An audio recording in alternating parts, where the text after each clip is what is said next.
Bonjour, bienvenue dans ce webinaire Carbone, énergie et eau, quand les données font la différence dans la tech. Nous allons découvrir ensemble comment transformer ces données, carbone, énergie et eau, en avantages stratégiques et opérationnels. Nous avons 45 minutes, un petit peu, j'ai attendu justement que tout le monde se connecte. Là, j'ai encore des connexions qui arrivent.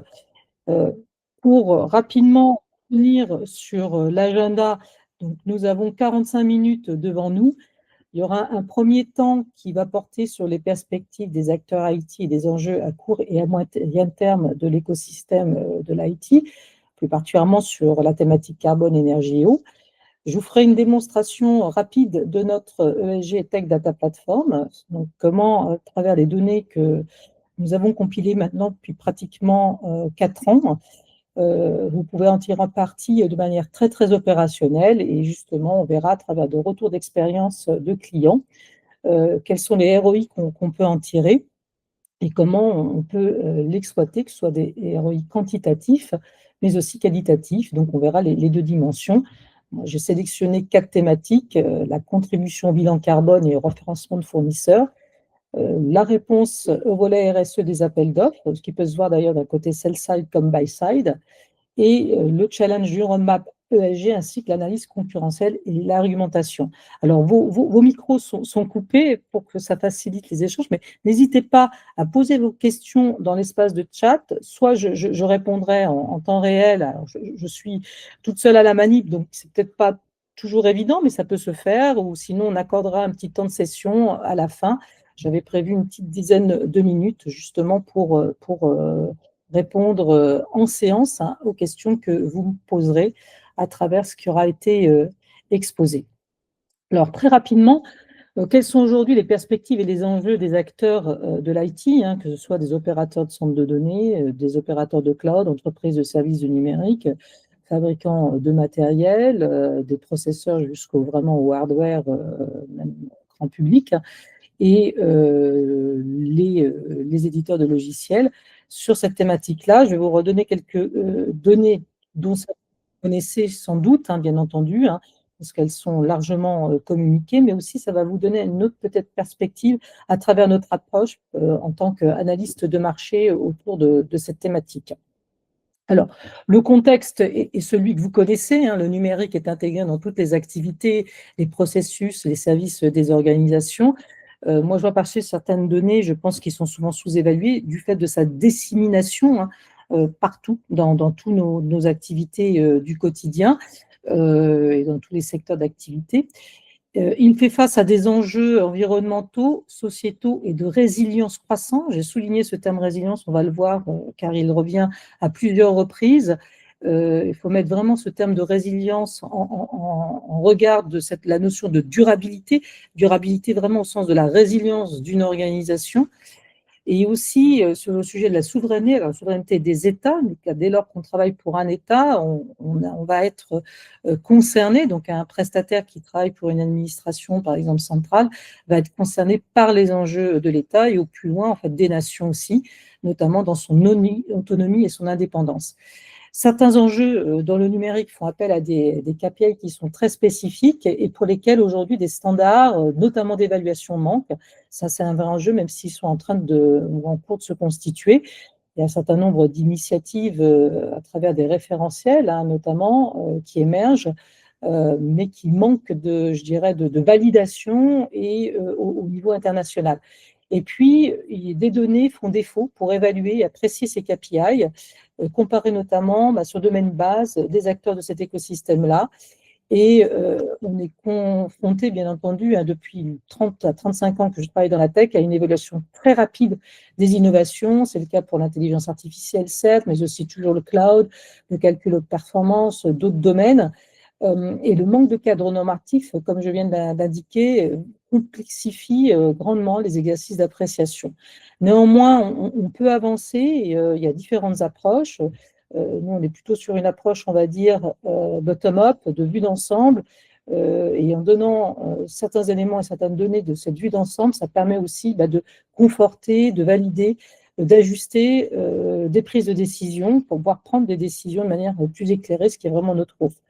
Et le contexte géopolitique, il faut le reconnaître, actuel, intensifie ces tensions qu'on a évoquées, notamment sur l'énergie, les terres rares, les matières premières. Pas plus tard que, je crois, il y a quelques jours, la Chine avançait justement des initiatives pour renforcer encore sa maîtrise de certaines terres rares, hein, produites sur son territoire, extraites sur son territoire, ce qui va renforcer bien entendu son positionnement, mais aussi peut-être complexifier encore plus, notamment sur certains secteurs d'activité, dont le numérique, dans la fabrication de certains équipements, notamment des processeurs. Donc, comment résoudre l'équation aujourd'hui complexe qu'on a, hein, qu'on soit côté prestataire, qu'on soit côté utilisateur, consommateur du numérique. On est dans un monde incertain et instable. On a quatre grandes dimensions, hein, qui reviennent assez régulièrement: la finance, les innovations. Il faut investir aussi d'ailleurs pour porter les innovations. Il faut les soutenir. On a le marché, il faut être bien dans le bon timing. Donc, il faut connaître un petit peu, se projeter, faire un peu de prospective pour toujours suivre, être dans le bon temps par rapport aux attentes et aux besoins qui sont remontés par les parties prenantes. Et puis, la durabilité, au sens ici de résilience, comme on le voit, et que je l'ai exprimé précédemment. Dans ce qu'on voit aussi ressurgir, c'est la notion de transparence, notamment sur les deux T, et la confiance. Donc, trois termes qui, dans ce monde incertain, transparence, résilience, confiance, reviennent en fait de manière beaucoup plus forte et de manière assez régulière dans les échanges qu'on a avec l'écosystème. Et notamment, ça s'est exprimé dernièrement. On a réuni une vingtaine de prestataires du numérique pour phosphorer à l'occasion de ce qu'on appelle, nous, chez Adves, des Adves Customer Advisory Board, pour mettre en perspective sur 2026, donc là, vraiment à court terme, je dirais les enjeux auxquels ils vont être confrontés dans le numérique sur les sujets ESG et RSE, aussi bien particulièrement franco-français, mais aussi plus international au niveau européen. Là, ce que j'ai mis en jaune, on ne pourra pas développer, hein, cette infographie et cette analyse Pestel. Je vous invite à aller la consulter, vous pouvez la récupérer, elle est mentionnée sur notre site web, elle est en accès gracieux à travers un formulaire. Mais là, j'ai mis en jaune plus particulièrement, vous voyez, des points qui parlent de résilience, d'autonomie, souveraineté, donc, et puis aussi de confiance et de transparence. Donc, on les voit quand même assez bien, voilà, mentionnés. Il y en a pratiquement, je dirais sur l'ensemble, pratiquement un tiers, hein, qui vont porter sur cette thématique-là.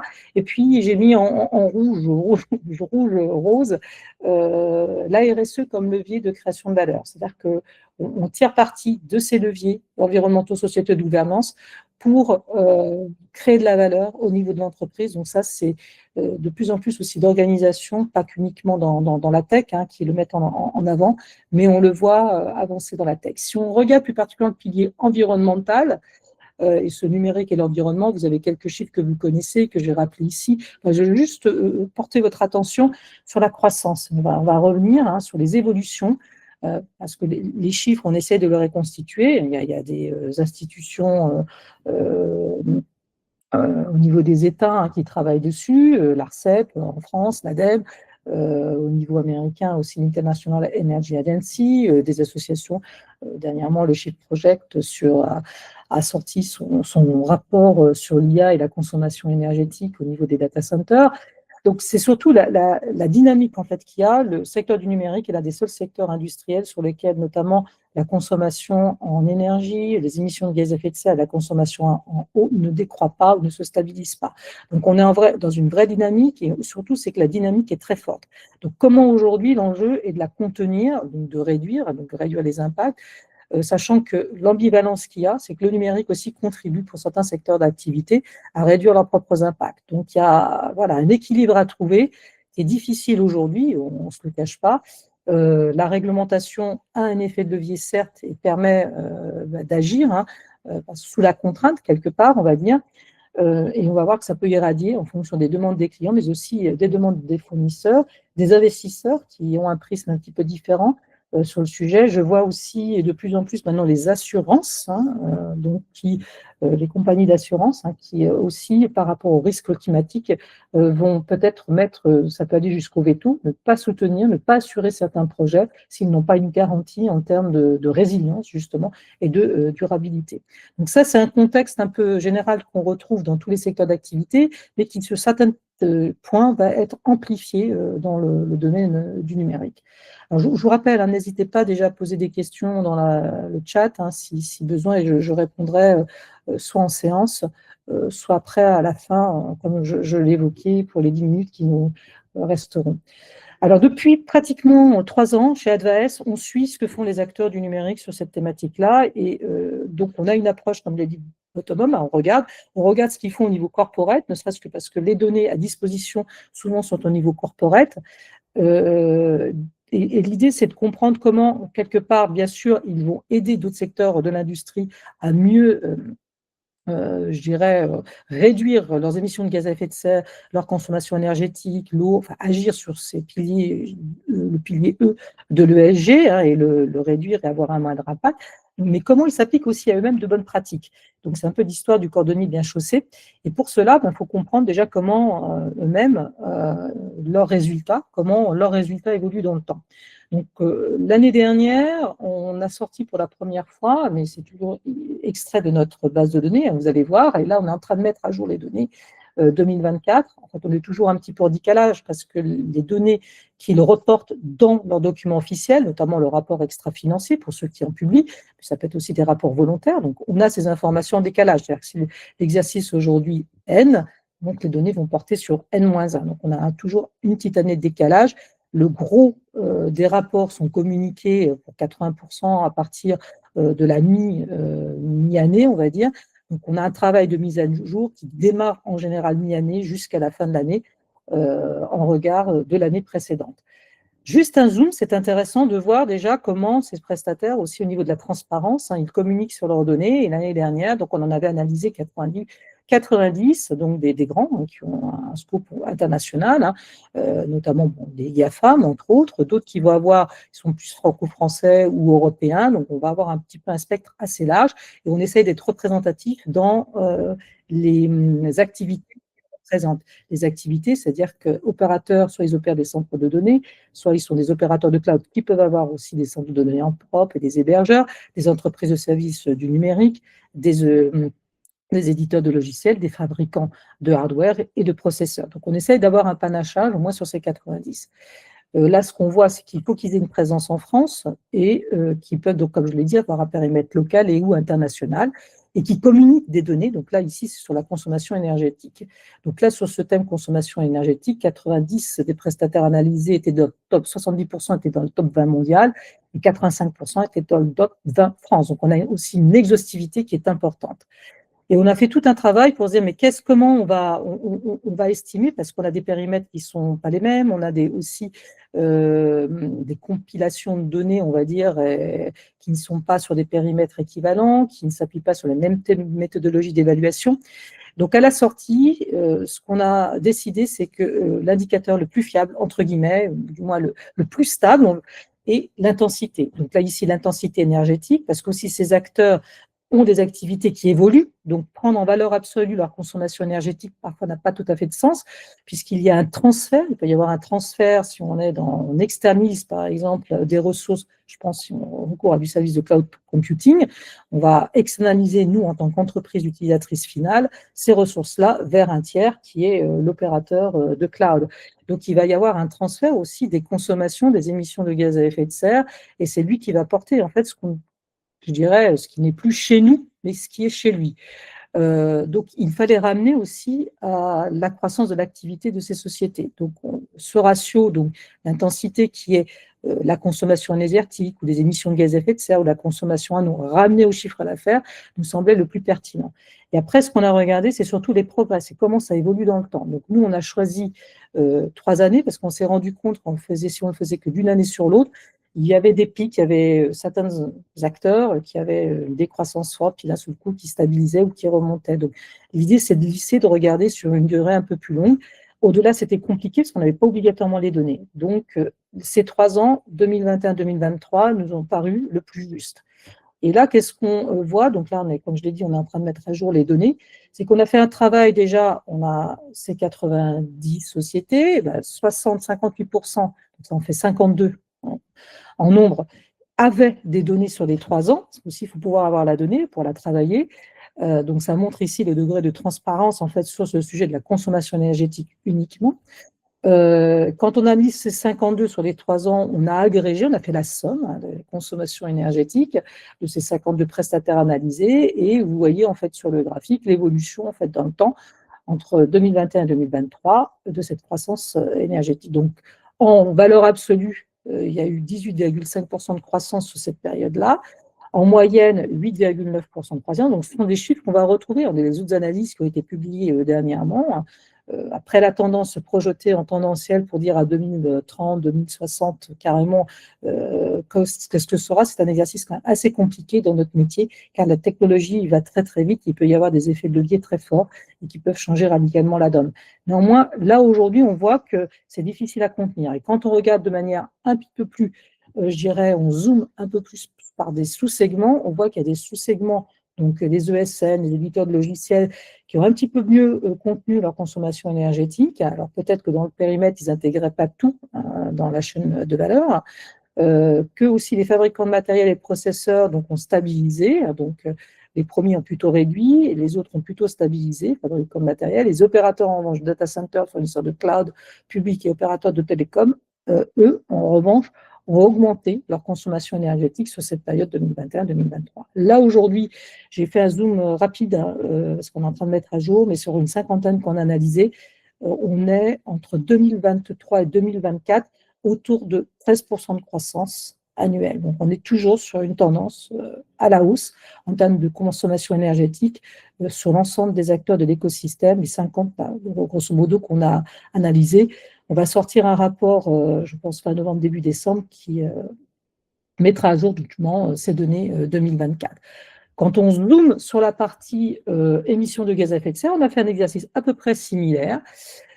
C'est un peu plus contenu, on va dire, sur la période 2021-2023, puisqu'on voit qu'il y a une décroissance en fait, des émissions de gaz à effet de serre, du moins de l'intensité, très clairement. Donc, c'est plutôt positif. On voit qu'il y a des efforts qui sont faits ici, avec donc, des variables assez fortes aussi, de nouveau, suivant les secteurs et les profils d'acteurs analysés. Donc, on va vers du positif un peu sur les émissions de gaz à effet de serre. C'est un peu plus compliqué sur la consommation d'énergie, il y a peut-être des effets de transfert. Et quand on zoome particulièrement sur la donnée eau, ça c'est plus compliqué, parce qu'on a beaucoup moins de données en fait, qu'on peut utiliser, qu'on peut exploiter. C'est une donnée qui est moins suivie par l'ensemble des acteurs. Et quand elle est suivie, elle va être juste, je dirais, attribuée à certains périmètres d'activité des acteurs. On n'a pas un scope 3, on va dire, de l'eau, comme on pourrait l'avoir sur les émissions de gaz à effet de serre. C'est-à-dire qu'on ne va pas, par exemple, inclure la consommation d'eau qui va être utile dans l'extraction des matières premières pour fabriquer un processeur. Et dans la fabrication d'un processeur, on sait que les processeurs consomment notamment beaucoup d'eau ultra pure. Pratiquement une usine de processeurs, c'est pratiquement plusieurs piscines olympiques quotidiennes. Donc, on n'a pas souvent ces éléments tiers qui sont intégrés. On fait chaque année un coup de sonde, plus particulièrement sur le marché français, où on interroge des acteurs de plus petite taille sur où ils en sont justement dans leur démarche environnementale, et notamment comment ils compilent des informations et ils les adressent et ils les mettent à disposition en fait, de tiers, donc dans des processus aussi de transparence sur leurs actions, leurs résultats environnementaux pour leur activité. Et sur le sujet eau, donc là on est en train de mettre à jour le baromètre. L'édition 2025 sera annoncée le 6 novembre prochain à une table ronde lors de Tech Show Paris. Je vous invite d'ailleurs à aller à nous rejoindre à cette table ronde qui portera plus particulièrement sur l'IA demain, comment justement on peut tenir compte de ses impacts et en même temps de son effet de levier, cette notion Green AI for Green. Et j'aurai avec moi un représentant de la région Île-de-France, de Cap Digital et de Hub Francia pour en parler. Et donc dans le baromètre, l'année dernière, on constatait que 38% uniquement des prestataires du numérique, donc sur une centaine interrogés, connaissaient le volume d'eau consommé pour leur société en mètres cubes par an pour l'ensemble de leur activité. Et quand ils communiquaient l'information, vous voyez que sur la période ici, entre 2023 et 2022-2023, parce que je suis en décalé, la consommation aussi en eau avait augmenté d'environ 5%. On voit ici 4,8% plus particulièrement. Donc, on avait déjà regardé le sujet de l'eau par le passé, depuis 2022, chez Advaes. Alors, il faut le remettre aussi en perspective d'autres secteurs d'activité qui sont fortement consommateurs en eau. Et on avait fait un petit exercice, ça c'était en 2022, sur des données 2021. On avait regardé Google, Microsoft, Meta par rapport à d'autres grandes industries, d'autres grandes l'industrie, on va dire, sur des secteurs qui consomment beaucoup d'eau. Et c'est intéressant de voir que c'est un sujet qu'il faut suivre parce qu'on voit qu'il y a une dynamique de croissance et surtout voilà, des facteurs qui sont assez conséquents pour le numérique. Et quand on le remet en perspective d'autres secteurs d'activité, donc là, si on regarde Google sur le chart de gauche par rapport à Glencore, Nutrien, Google en fait consomme 20 fois moins, j'arrondis, hein, ça on est sur des grandes masses, que ces deux acteurs-là. Si on regarde Microsoft par rapport à Google, donc là, au sein du secteur, donc ça veut dire qu'on voit bien qu'il y a des approches différentes, il y a aussi des modèles économiques différents. Microsoft, en 2021, consommait 3 fois moins d'eau que Google dans ses activités. En revanche, ce qu'on voit sur le graphique de droite, c'est ce que j'évoquais, c'est que la croissance quand même est assez importante, déjà sur la période 2018-2021. Donc là, on a des données qui vont permettre d'être à jour de 2021 à 2024. Hein. On voit que selon les acteurs de l'écosystème de la tech, on a des croissances qui sont très variables et que si on regarde Google sur cette période-là de 3 ans, 4 ans même, 2018-2021, on était à près de 11% de croissance en consommation d'eau. Et là, on a vu ces derniers temps, effectivement, ça continue à augmenter. Meta était à pratiquement 21% et que bien sûr d'autres acteurs ont moins de besoins associés, mais ils n'atteignent peut-être pas le scope 3 de l'eau. C'est le cas par exemple de SAP où on voit qu'il y avait une diminution sur cette période-là de 14% en arrondissant les pourcentages.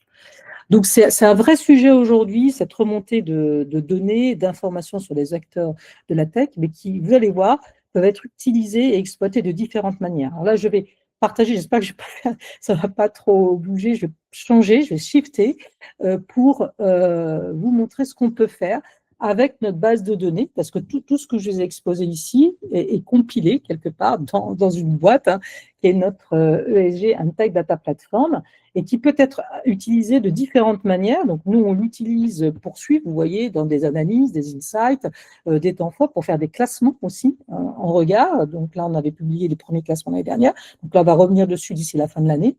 Mais on va voir qu'il y a d'autres possibilités en fait, d'exploitation. Nous, on les a en échangeant avec des tiers, avec des clients, avec des prospects, avec d'autres communautés. Là, notre ESG Data Platform permet donc d'accéder en un clic, vraiment, parce que vous vous connectez, vous loguez, à des données clés que nous avons été chercher pour vous. Il faut savoir que c'est tout un travail sur certaines de ces données, parce que si on veut à un moment donné les mettre, ne serait-ce que sur l'intensité, on parle de chiffre d'affaires. Le chiffre d'affaires, on va revenir à la source, il y a tout un travail en fait, de fond, nous on le ramène à des euros. Dans les rapports annuels, vous allez avoir bien entendu du dollar, mais pour des acteurs qui sont asiatiques, vous allez avoir du yen, vous allez avoir donc d'autres monnaies, donc il faut convertir. Donc on a toute une méthodologie robuste qui permet de remettre à même niveau les données sur des mêmes bases, là ici, donc l'unité financière. Ça va être valable aussi, je parlais de l'eau. Aux États-Unis, on a du gallon, donc il faut convertir en mètres cubes. Même aussi, vous allez sur la masse, quand c'est des déchets, vous allez avoir des kilos. Il y a aussi de la métrique tonne, des tonnes, des métriques tonnes. Donc il y a tout cet exercice-là qu'on fait pour vous et ça prend du temps. On n'appuie pas obligatoirement sur un bouton. L'IA, on l'utilise, mais ce n'est pas toujours aussi optimum. Il faut valider et contrôler. On ne va pas l'utiliser. Il y a certaines données qu'il faut directement aller à la source. Il ne faut pas chercher, elle est un petit peu en sous-jacent. Il faut lire entre les lignes. Ça peut être dans un tableau. Ils vont reconstituer de manière différente. En fait, l'information est souvent là dans les rapports, mais elle peut être exprimée ou communiquée d'une certaine façon qu'il va falloir retranscrire, en fait. Donc ça, c'est un travail là, humain qu'il faut faire derrière nous. Vous pouvez, en accédant on va voir la base de données, conforter les décisions en un quart d'heure. Donc, à partir de là, nous, on fait aussi des évaluations des scorecards sur la transparence des évaluations et des données qui sont communiquées. Et puis maintenant, on a intégré directement dans la plateforme les derniers rapports officiels, le dernier, c'est-à-dire la source primaire vraiment où on a le plus de données sur lesquelles on a travaillé et à travers laquelle nous, on s'est sourcé aussi pour alimenter la plateforme. Donc voilà, et donc parmi les usages qu'on peut en faire, notamment, j'ai parlé des classements. Alors là, c'est un peu différent, c'est des classements, j'allais dire, inversés. Quand on classe des acteurs, quels que soient les secteurs d'activité, sur leur chiffre d'affaires, ils sont top 1 parce qu'ils ont fait la croissance la plus dynamique ou ils ont un chiffre d'affaires le plus conséquent sur leur périmètre d'activité. Nous, c'est un peu différent. Là, ça va être ceux qui ont réduit, enfin, ou une décroissance la plus forte sur une période donnée de leur intensité. Et puis après, on fait des petites chartes comme ça, comme vous pouvez les voir là apparaître sur le graphique.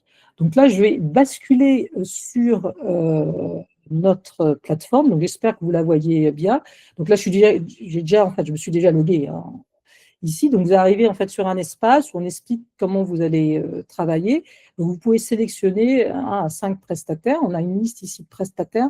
On en suit plus d'une centaine. Donc, vous avez des acteurs assez majeurs, Adobe, Acer, vous voyez, donc dans différents Accenture, différents secteurs d'activité ou segments plutôt d'activité du numérique. Vous pouvez avoir des acteurs donc internationaux, un peu plus locaux, là, Keops ici, qu'est-ce qu'il y a international, mais Etix. Et, et donc, vous en choisissez un. Donc, moi, je vais en prendre là deux grands. On va prendre Google, par exemple, et Microsoft.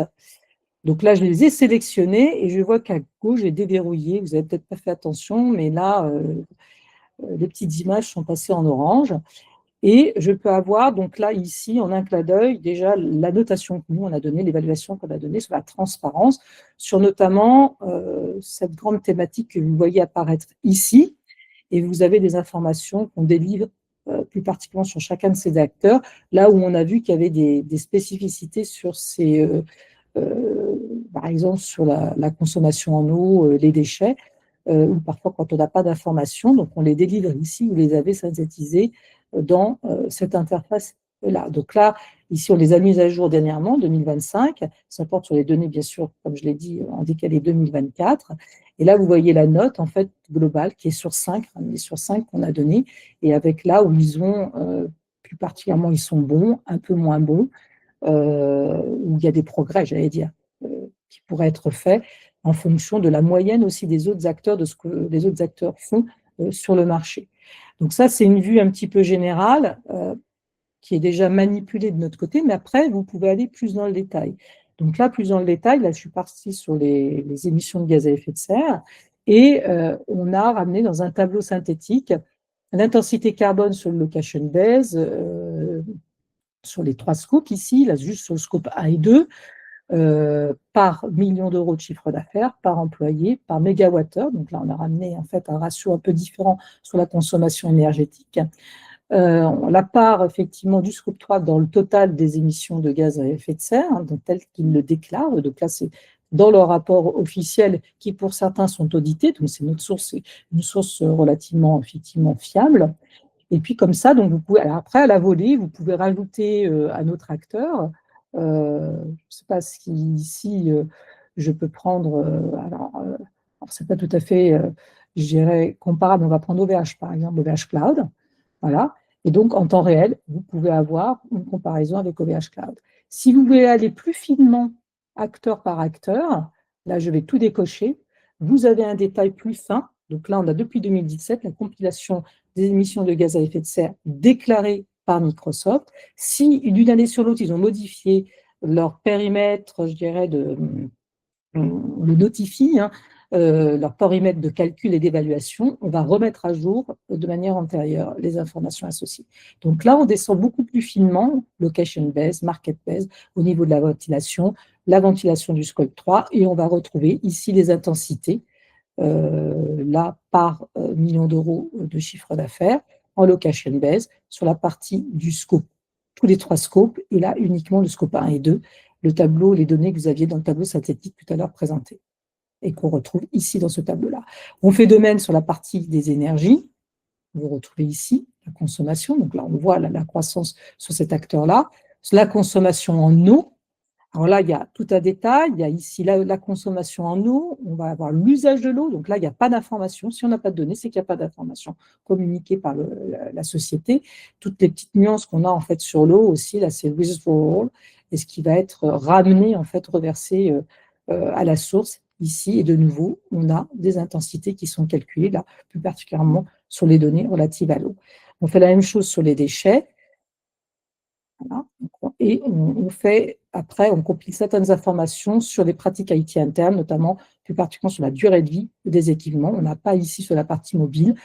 Quand on n'a pas l'information, on va sur la partie amortissement qui est communiquée par l'entreprise. C'est par défaut l'information la plus fiable qu'on peut avoir et qui peut s'apparenter, qui est la plus proche de cet indicateur de durée de vie.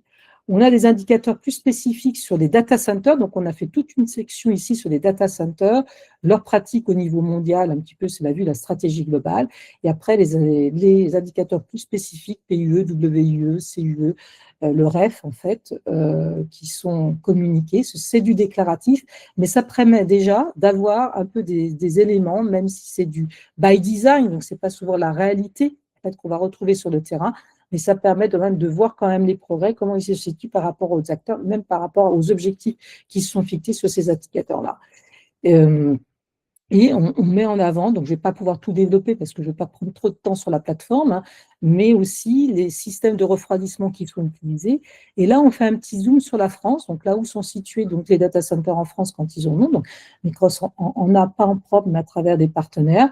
Et on peut avoir certaines informations, voilà, la localisation, et après des informations plus détaillées. Alors, sur le sujet, je vais basculer sur un autre acteur qui est très transparent sur ces indicateurs au niveau de ces data centers, c'est Scaleway, qui derrière, donc le partenaire Soapcore, il y a eu tout un changement, je ne sais pas si vous êtes au courant, mais Soapcore qui opère en fait les data centers de Scaleway, qui lui délivre le service. Donc voilà, là on peut avoir, là c'est une fiche qui est très très bien détaillée ici, sur le data center DC5 en fait de Scaleway opéré par Soapcore, avec ici les mètres carrés IT Room, la capacité en mégawattheure, l'année de construction, enfin d'ouverture plus particulièrement de ce data center, et le PUE, le WUE. Donc là, il y a une transparence maximum. C'est le meilleur qu'on peut obtenir aujourd'hui sur le sujet. On donne les documents sources sur lesquels on s'est appuyé, comme je vous l'ai dit, donc vous pouvez les retrouver, vous faites une repêche. On met juste le dernier qui est utilisé ici, nous on a l'antériorité de notre côté, hein. Et puis, on a quelques données, bien entendu, aussi financières qui nous permettent de faire des intensités. Et puis, on donne aussi quelques éléments d'information sur la ventilation des revenus. Et on a un premier niveau, donc là, il y a les employés, un premier niveau de données sociales sur la part des femmes dans l'ensemble des effectifs, l'equity index et le taux de turnover. L'idée, c'est de progressivement aussi aller remonter des informations et des données et les mettre à disposition sur les sujets plus particulièrement en relevant du périmètre social, le S de l'ESG. Vous voyez qu'aussi, on compile les certifications EG, les scorings. Donc voilà, la base permet donc d'accéder à l'ensemble de ces données, de pouvoir les remanipuler, les retravailler pour d'autres objectifs qu'on va voir ensemble maintenant à travers les retours d'expérience. Donc je vais repasculer ici sur des retours d'expérience. Alors, vous voyez, par exemple, une autre exploitation. Là, on a fait une matrice croisée, en fait, pour positionner les acteurs, pour comprendre là, en fait, là, c'est les ESN, plus particulièrement, en croisant la partie, le taux de croissance annuel maintenu de leur intensité carbone avec l'intensité énergétique. Et donc, on voit que celles qui sont dans le vert, donc c'est plutôt là, ici, le carré en bas à gauche, sont plutôt, on fait un travail de fond, sont plutôt bien posés. Et on voit que d'autres ici qui sont aux extrêmes, soit en haut à gauche, soit en bas à droite, ont encore quelques travaux à faire d'optimisation pour pouvoir être à niveau de celles qui sont dans le carré, dans le rectangle vert en bas à gauche. Alors, parmi les retours d'expérience, je vais vous en citer 4, en fait, d'exploitation vraiment des données de différentes manières, qu'on a vues, et à différents niveaux. Ici, c'est la contribution au bilan carbone et référencement de fournisseurs IT. On s'est rendu compte, c'est un peu récent, ça c'est depuis un an et demi, grosso modo, que certains interlocuteurs dans les directions achats, de RSE, DSI, soit de clients finaux qui consomment le numérique, soit aussi d'acteurs du numérique, avaient donc parmi des besoins en données, dans le cadre de leur stratégie de décarbonation des achats, notamment du scope 3, de la contribution au bilan carbone de l'entreprise, de référencement des fournisseurs IT selon le résultat de leurs actions, et de challenge aussi des réponses que ces fournisseurs IT donnent dans le cadre des appels d'offres. Et qu'est-ce que nous, on peut, en fait, sur là où on peut intervenir et on peut les aider alors, soit ils sont déjà sourcés par d'autres moyens, ça peut être des données un peu plus génériques, des sociétés qui connaissent un petit peu moins que nous le secteur de l'IT. Nous, en direct, à travers la base de données, ils peuvent accéder à ces données sur les indicateurs environnementaux du fournisseur IT. En fait, on s'est trouvé sur la partie intensité, par exemple, carbone, avec des profils Sustainable IT au sein de DSI qui faisaient exactement le même exercice que nous. Et donc, on s'est posé la question, mais pourquoi pas accéder directement à nos données? Ça leur permettrait d'aller plus vite dans leur exercice et se concentrer en fait sur la valeur qu'ils doivent en tirer dans l'exploitation. Et puis aussi, on s'est rendu compte que nous, on pousse le fait que pour faire le bilan carbone, il faut partir d'une évaluation physique et laisser de côté le plus possible l'approche monétaire.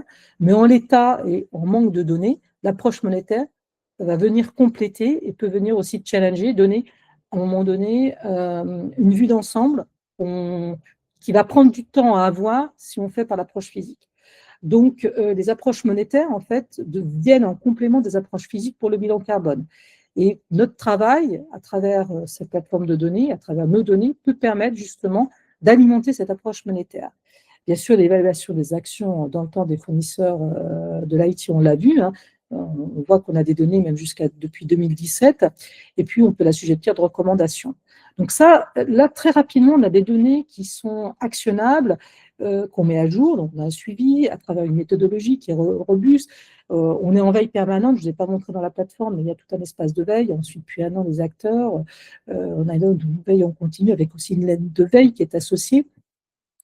Et bien entendu, on utilise les coûts. Pour vous donner un ordre de grandeur alors, sur le ROI, pour analyser un acteur comme Microsoft, grosso modo, sur une année, il faut entre 2 et 4 heures, on va dire, en ayant en plus l'historique, ce qui nous permet d'aller plus vite. Si vous avez 20 prestataires analysés du même niveau des données qu'on a vues, telles que Microsoft, vous allez passer, donc on va dire 3 heures, fois 60 heures. 60 heures, vous voyez que c'est pratiquement 8 jours. 8 jours, vous mettez à 500 une personne chargée, 500 € de la journée. Vous arrivez donc 8 fois 5 à 4 000 € facilement. Nous, là, aujourd'hui, l'accès à la plateforme, pour un an d'abonnement, c'est en dessous de 2 000 €. Et vous avez accès à l'ensemble des informations. Donc, très rapidement, vous avez un ROI ici en termes de coût qui est très opérationnel et qui est rapidement actionnable. Pour un utilisateur, moins de 2 000 € à l'ensemble de ces données, et l'utilisateur de ces données-là va se concentrer vraiment sur les objectifs qui lui soient assignés, voire peut-être nous faire des demandes complémentaires s'il veut aller plus loin, c'est tout à fait envisageable. Un autre exemple, c'est de l'autre côté, un client, là c'est une ESN, c'est Eric Melki, directeur général d'Infoclip, un appel d'offres, sollicitation en urgence, Emmanuel, je n'ai pas dans le volet, il y a un volet RSE, j'ai rien, en fait. Aide-moi à pouvoir répondre à ce volet RSE.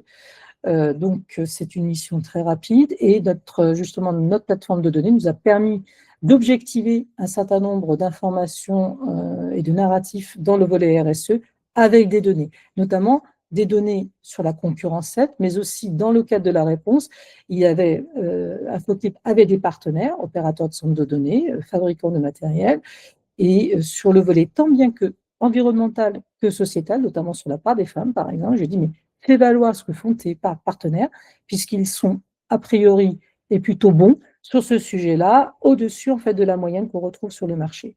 Donc, on a pu objectiver la réponse. Donc là, le résultat, pareil, ROI, je suis contente parce que